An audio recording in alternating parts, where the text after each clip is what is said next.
बोलो श्री कृष्ण भगवान की जय हो। श्रीमद्भागवत महापुराण की जय।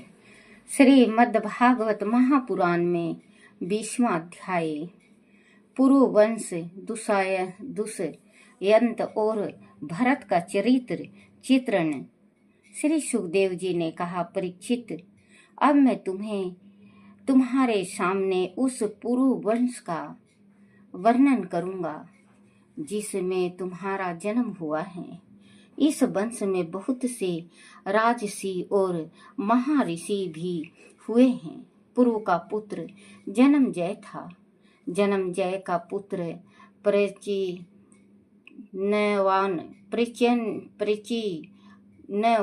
उसका पुत्र परवीन, उसका पुत्र नमसु, उसका पुत्र चारुपद, उसका पुत्र सुगुम, उसका पुत्र बहु गौ, उसका पुत्र सयति, उसका पुत्र आहेति और उसका पुत्र रुद्रसौ हुआ।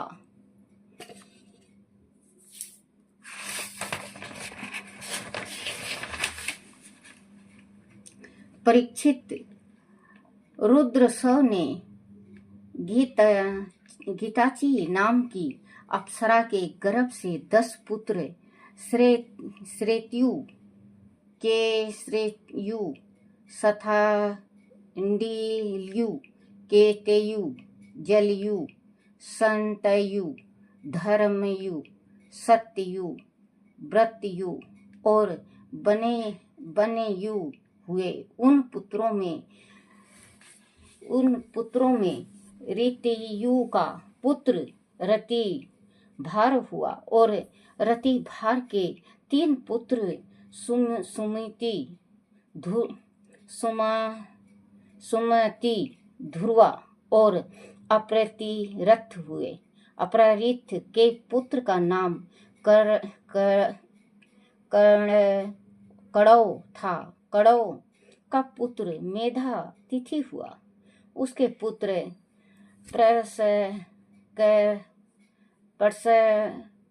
प्रसकमण आदि ब्राह्मण हुए। सुमित का पुत्र सेरभ हुआ और उसका पुत्र दुष्यंत हुआ। सॉरी बच्चों, उसका पुत्र दुष्यंत हुआ। दुष्यंत और दुष्यंत और शकुंतला की कथा। परीक्षित, एक बार राजा दुष्यंत शिकार खेलने वन में गए हुए थे। शिकार के समय वह सैनिक से बिछड़कर कड़ौ ऋषि के आश्रम पर जा पहुंचे। वहां आश्रम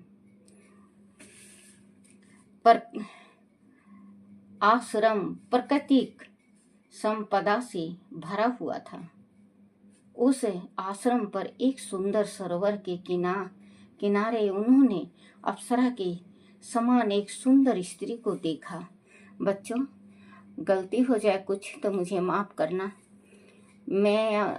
मुझे बहुत तेज बुखार भी है और तबीयत मेरा ठीक नहीं लग रहा बच्चों, क्योंकि मैं 17 जनवरी को मेरी तबीयत खराब हुई थी। अभी तक तबीयत ठीक नहीं हो रहा है। 2 दिन ठीक रहती हूँ तो 3-4 दिन तबीयत बहुत ज़्यादा खराब हो जाता है। तो मुझे बच्चों माफ़ करना। बीच बीच में मैं एक दिन का वीडियो बना हुआ 2-3 दिन यूट्यूब में डालती हूँ। मुझे भी अच्छा नहीं लगता, लेकिन कहते हैं कि वीडियो अगर ना डालो तो यूट्यूब बंद हो जाता है, इस वजह से मुझे डालना पड़ता है। तो बच्चों मुझे माफ़ करना। और अगर आप थोड़ा सा भी मेरे से प्रेम करो या ब्राह्मण गुरु से प्यार करते हो तो थोड़ा परमात्मा से अरदास लगा दो कि मैं जल्दी से स्वस्थ हो जाऊं, क्योंकि तबीयत मेरी बहुत ज़्यादा खराब हो रही है।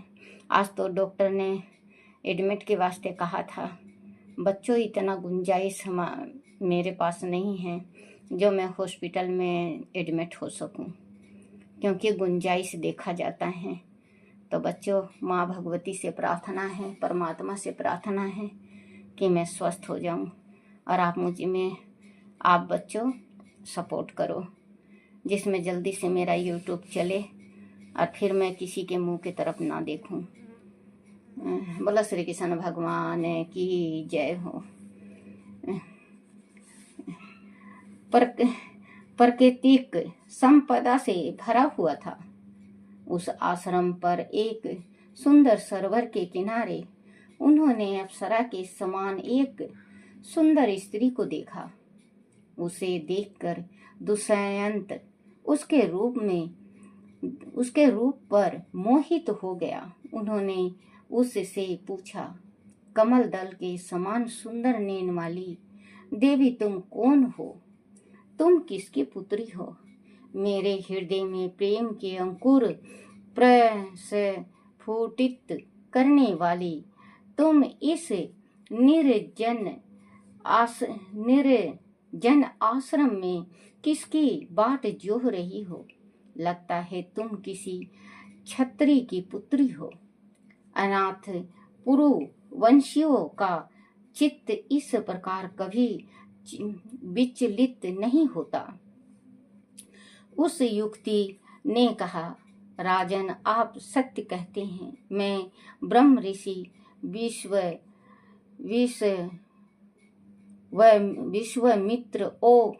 विश्वामित्र और मेनका अप्सरा की पुत्री शकुंतला हूँ। मेनका मुझे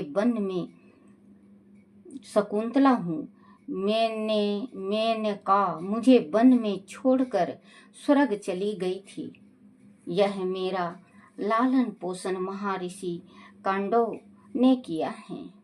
वीर शिरोमणि, आप इस आश्रम में अतिथि हैं। कहिए मैं आपकी क्या सेवा करूं? कुछ घड़ी विश्राम करके और थोड़ा अल्प आहार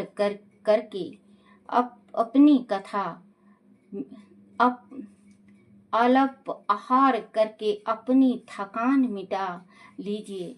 दुष्यंत ने कहा, सुंदरी तुम कुशिक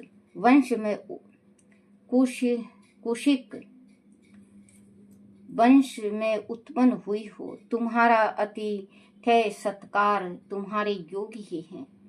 राजकन्याएं स्वयं ही अपने पति का वर्ण करती हैं। क्या देश काल के अनुसार तुम मुझे राजा दुष्यंत से विवाह करना पसंद करोगी? परीक्षित, शकुंतला की स्वीकृति मिल जाने पर राजा दुष्यंत ने शकुंतला से गंधर्व विवाह कर लिया। उसी समय वह महर्षि कांडव आ गए। राजा के साथ शकुंतला के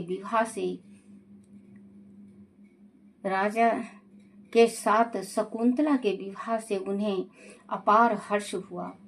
उसे रात्रि राजा दुष्यंत आश्रम में ठहरे और शकुंतला के साथ उन्होंने सहवास किया। दूसरे दिन अपनी अंगूठी उसे देकर राजा दुष्यंत अपनी राजधानी चले गए। समय आने पर शकुंतला ने एक सुंदर पुत्र को जन्म दिया। महर्षि कांडव ने वन में ही बालक के सभी जात कर्म संस्कार कराए और उसका नाम भरत रखा। बालक भरत बचपन से ही बड़ा बलवान था। वह जब कुछ बड़ा हुआ तो खेल खेल में बड़े बड़े सिंहों को बांध लेता था और उसके साथ खेलता रहता था। वह बालक साक्षात भगवान का अंश अवतार प्रतीत होता था। जब काफी समय तक भी राजा दुष्यंत ने शकुंतला की सुध ना ली तब महर्षि कांडव ने उसे आश्रम के दो शिष्यों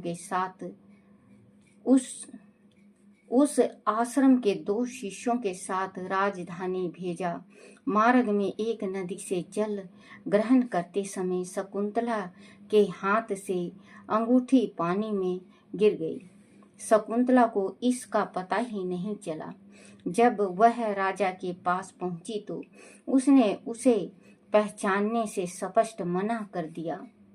तभी बच्चों, पहले के राजा ऐसे थे कि अगर निशानी दे के जाया करते, अगर कोई निशानी उनके पास हुआ करता तो अपना लिया करते, और नहीं तो बच्चों वो स्पष्ट मना कर दिया करते कि मैं इसको पहचानता ही नहीं। तो शकुंतला को पहचानने से राजा मना कर दिया। चला, जब वह राजा के पास पहुंची तो उसने उसे पहचानने से स्पष्ट मना कर दिया। तभी आकाशवाणी हुई, राजन पुत्र उत्पन्न करने में माता तो केवल धोकनी के समान है। वास्तव में यह पुत्र तुम्हारा ही है। तुम्हारा जन्म ही इस पुत्र के रूप में हुआ है। इसीलिए दुष्यंत, तुम शकुंतला का तिरस्कार मत करो और अपने पुत्र का स्नेह पूर्वक पालन पोषण करो। राजन वंश की वृद्धि करने वाला पुत्र अपने पिता को नरक से ही उबार लेता है। शकुंतला का कहना सत्य है। इसे गर्भ को धारण करने वाले तुम ही हो। नरक से भी उबार लेता है। शकुंतला का कहना सत्य है। इस गर्भ को धारण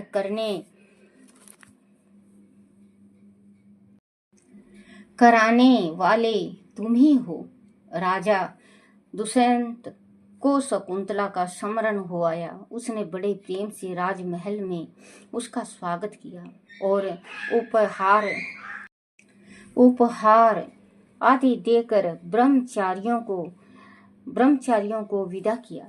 परीक्षित, राजा दुष्यंत की मृत्यु हो जाने के उपरांत वह परम यशस्वी बालक भरत चक्रवर्ती सम्राट हुआ। आज भी उसकी महिमा का गान पृथ्वी पर किया जाता है। उसके दाहिने हाथ में चक्र का चिन्ह था और पैरों में कमल कोश का।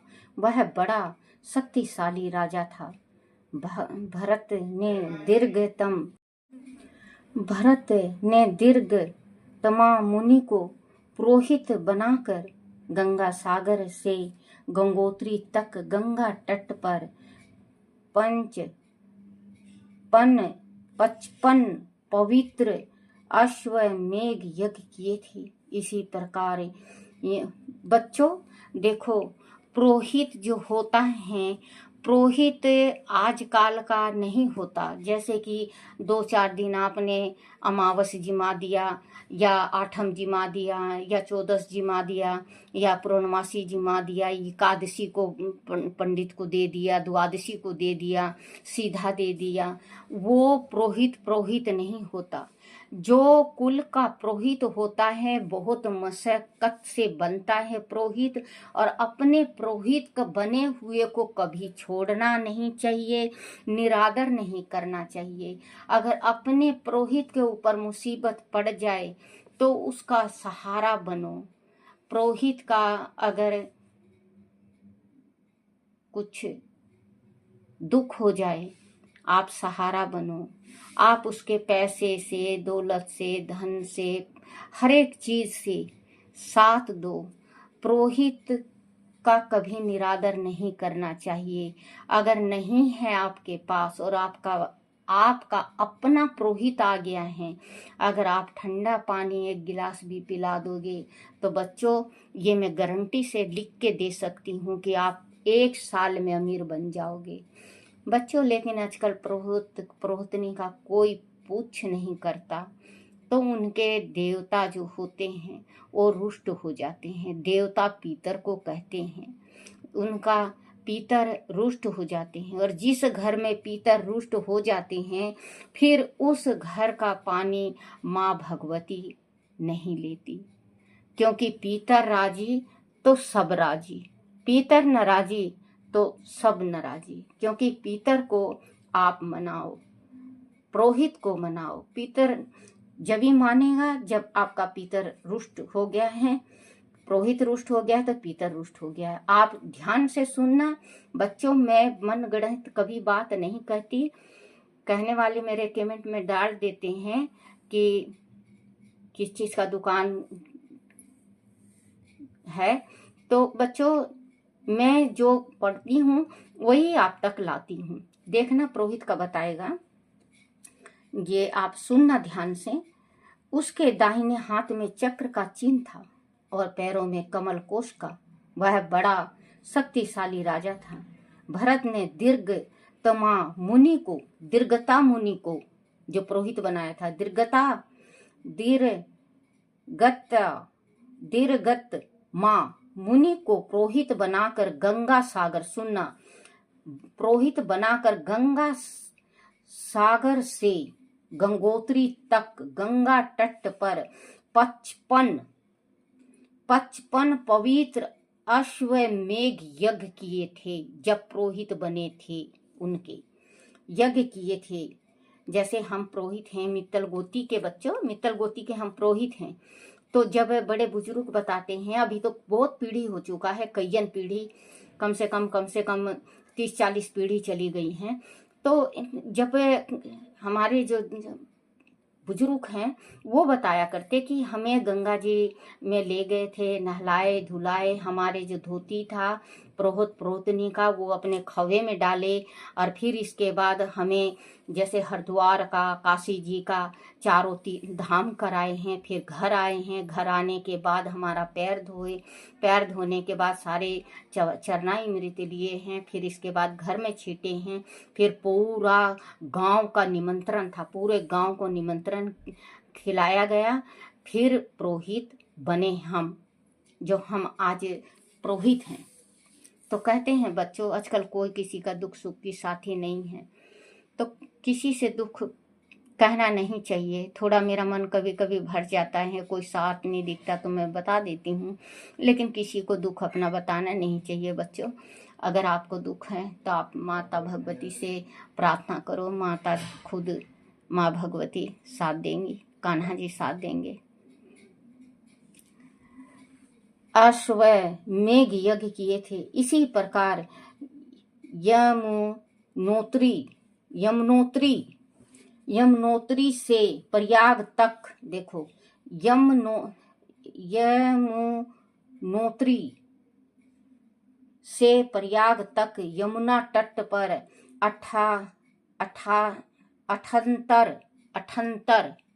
78 अश्वमेध यज्ञ किए थे। देखो कितना बड़े बड़े यज्ञ करके जब पुरोहित बनाए थे। उन सभी यज्ञों में उन्होंने अपार धन राशि ब्राह्मणों और याचकों को दान में दी थी। इस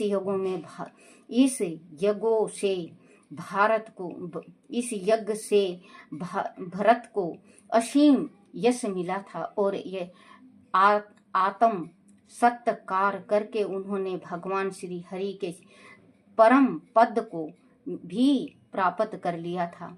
भरत ने श्रवण पिंड, लाखों गाय और हाथियों का दान करके ऐसा महान कर्म किया था जैसे पहले किसी राजा ने नहीं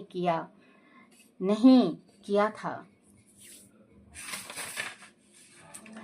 दिग्विजय के बाद भरत ने समस्त ब्राह्मण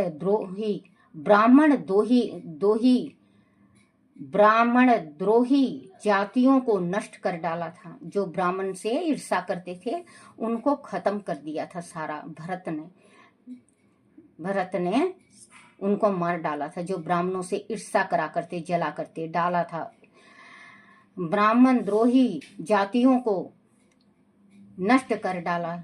समस्त दिशाओं में प्रजा की सुख सुविधा का पूरा ध्यान रखते हुए उन्होंने अखंड राज किया था। अंत में वह मोह माया से पूरी तरह उदासीन हो गए थे। परीक्षित दिन भर राज की 3 कन्याएं सम्राट भरत की पत्नियां थी। उन्होंने संतान के लिए मरुतसोत्तम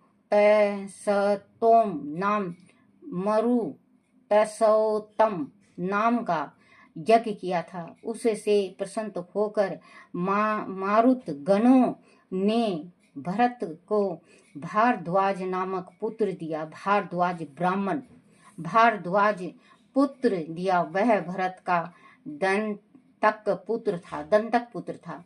राजन, इस पुत्र के विषय में ऐसा कथन प्रचलित है कि वह पुत्र देवताओं के गुरु बृहस्पति और उसके भाई की पत्नी ममता के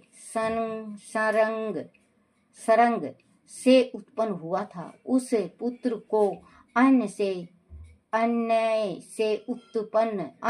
उत्पन्न हुआ जानकर ममता ने उसका त्याग कर दिया था। तब मारुत गणों ने उस बालक का पालन किया था और राजा भरत के यज्ञ करने पर उन्होंने वह बालक उन्हें दिया था। बोलो श्री कृष्ण भगवान की जय हो। श्री कृष्ण गोविंद हरे मुरारी हे नाथ नारायण वासुदेवाय हे नाथ नारायण वासुदेवाय हे नाथ नारायण वासुदेवाय। बोलो श्री कृष्ण भगवान की जय हो। अपने अपने माता पिता की जय हो। अपने अपने गुरुदेव महाराज की जय हो। छोटे से लड्डू गोपाल की जय हो। श्रीमद् भागवत महापुराण की जय।